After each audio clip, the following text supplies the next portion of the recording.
बिस्मिल्लाहिर्रहमानिर्रहीम, अस्सलाम वालेकुम। मैं हूं मखदूम शहाबुद्दीन। 24 नवंबर 2025 पीर के दिन का आगाज़ हो चुका है। नाज़रीन किराम, कुछ इंतहाई अहम तरीन और तशवीशनाक डेवलपमेंट्स हैं। दो बड़ी अपडेट्स हैं जो आपके सामने रखनी है।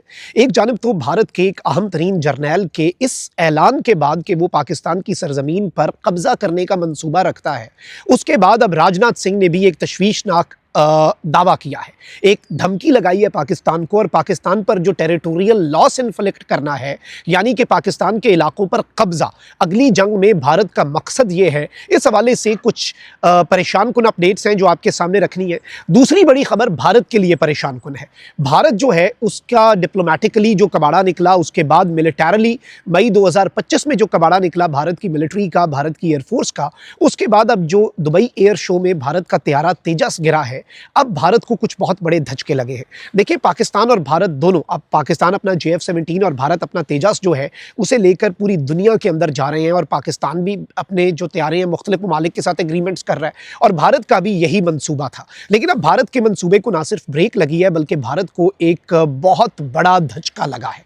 भारत के लिए कुछ बहुत बड़े लेवल पे प्रॉब्लम्स आने वाली हैं, और ये बात हम नहीं कर रहे, बल्कि रॉयटर्स, दुनिया की मोतबर खबर रसां एजेंसी ने यह क्लेम किया है कि भारत के एग्रीमेंट्स जो हैं, जो भारत मुख्तलिफ ममालिक के साथ कर रहा था या हो चुके थे, अब वो सारे एग्रीमेंट्स जो हैं वो कैंसिल होने जा रहे हैं, और एक अहम तरीन मुल्क ने भी भारत को ठेंगा दिखाया है।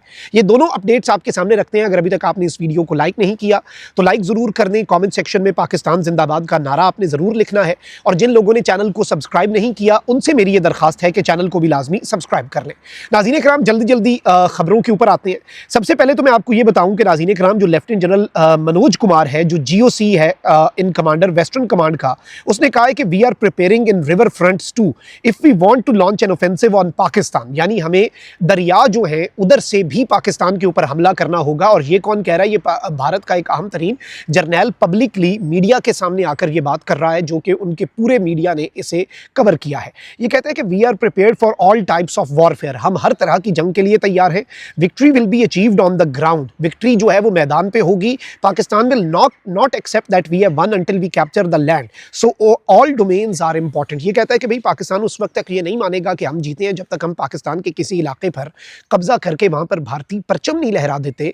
तो इसलिए हम हर तरफ से पाकिस्तान के ऊपर हमलावर होने के लिए तैयार हैं। ये हमारा मंसूबा है। अब ये परेशान कुन है। ये कहता है कि हम रिवर्स के अंदर भी जंग लड़ेंगे, हर तरफ हमने जंग लड़नी है। और ये बात हम पहले भी आपको बता चुके हैं कि भारत का मंसूबा भी इस मरतबा यही है, चाहे सर क्रीक या पंजाब के जो दरिया हैं वहां से भारत कोई एडवेंचर करे, लेकिन इनका अल्टीमेट मंसूबा, इनका अल्टीमेट ऑब्जेक्टिव है कि पाकिस्तान पर छोटा ही सही कोई टेरिटोरियल लॉस जो है वो इन्फ्लिक्ट किया जाए, ताकि ये इस एक अमल से अपनी जो खोई हुई साख है उसे वापस हासिल कर सकें। लेकिन मसला वही है कि ये अपनी साख को हासिल कर पाते हैं या नहीं।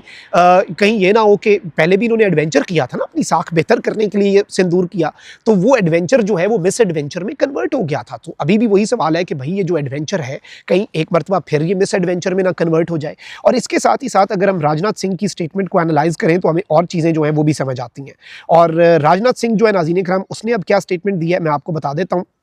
राजनाथ सिंह कह रहा है कि today the land of Sindh may not be part of India. यानी आज जो सिंध है, सिंध की धरती है, वो भारत का हिस्सा ना हो, but civilisationally Sindh will always be a part of India. लेकिन अगर हम जो एंशंट सिविलाइजेशन को देखें तो सिंध हमेशा से, और सिंधु जो है दरिया, वो हमेशा से इंडियन सिविलाइजेशन का हिस्सा रहा है। ये इसने स्टेटमेंट दी है।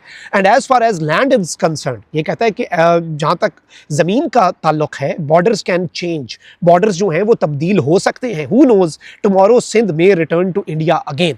अब इस तरह की स्टेटमेंट्स देने का क्या फायदा हो रहा है, और या फिर इसमें ऑब्जेक्टिव क्या है, इसमें मकसद क्या है? ये परेशान कुन नुक्ता है, ये तशवीशनाक नुक्ता है, और इस चीज को हमें समझना होगा कि this is something very very very very alarming.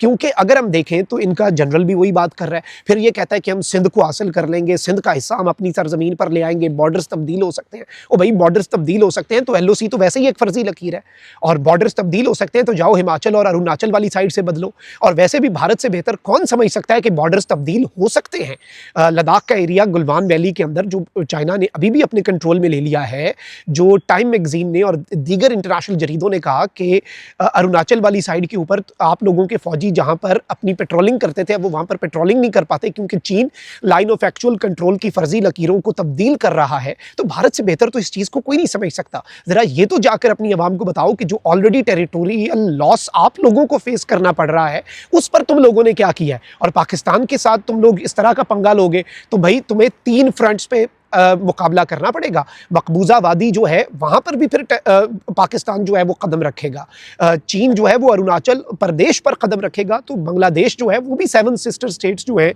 उनके ऊपर अपनी नज़र जमा कर बैठा हुआ है। तो it would be a 3 front war. अपनी टेरिटरी कहाँ कहाँ से बचाओगे। जितनी इंडिया के अंदर सेपरेटिस्ट मूवमेंट्स है, you literally have no idea. Borders can change, borders फिर हमें भी चेंज करने आते हैं। लेकिन ये तशवीशनाक इसलिए है क्योंकि ये वॉर मॉन्गरिंग दोबारा से शुरू हो चुकी है।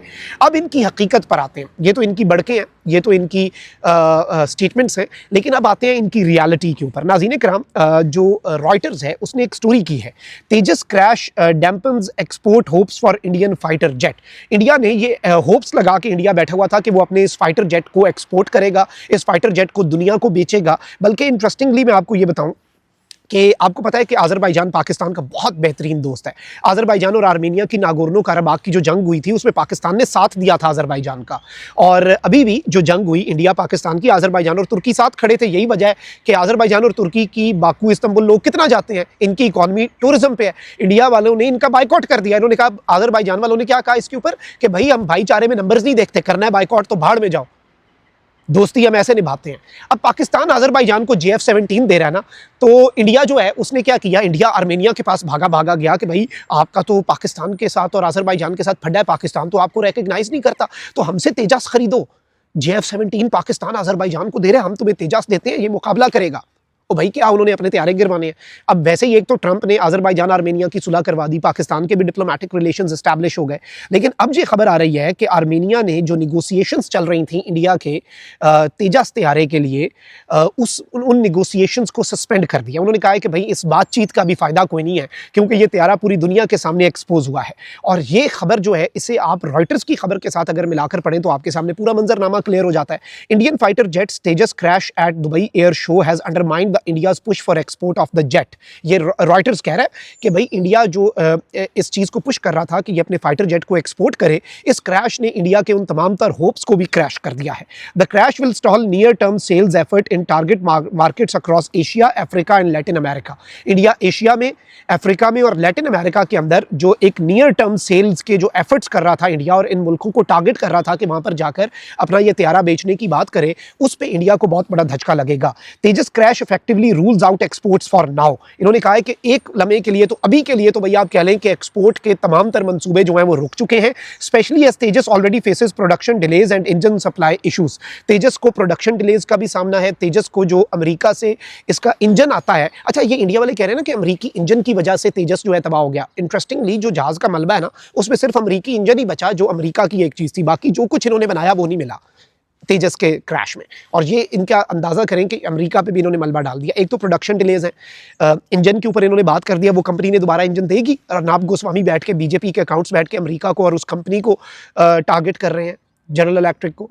अच्छा, अब इस सब के अंदर मैं आपको ये बता दूं कि ये जो सूरत हाल है ये तशवीशनाक है इंडिया के लिए। और इसके साथ ही रॉयटर्स ने कहा कि भाई पाकिस्तान ने तो इस दुबई एयर शो के दौरान एक और मुल्क के साथ डील खड़का दी है JF-17 की।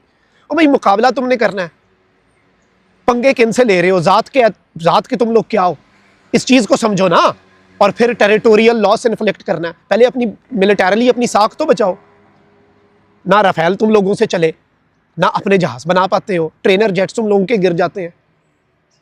अफसोसनाक इंसिडेंट है, यकीन माने। मैंने बल्कि भी ट्वीट भी किया, ये जो इनका पायलट मरा है उसकी बीवी भी एक एयरफोर्स की ऑफिसर है और उसकी बच्ची है छोटी सी, उसे देख के मेरा दिल तड़प उठा भाई, कहीं पर भी कोई एक्सीडेंट हो। That was a very unfortunate incident जो तेजस का हुआ। लेकिन अगर हम ग्रेटर पर्सपेक्टिव में अगर पॉलिसी की बात करें तो पॉलिसी पर आओ ना। और अब रॉयटर्स ने भी कह दिया कि इंडिया के तमाम तर मंसूबे जो हैं वो खाक में मिल चुके हैं। अपना बहुत ख्याल रखिए। अल्लाह निगहबान, पाकिस्तान जिंदाबाद।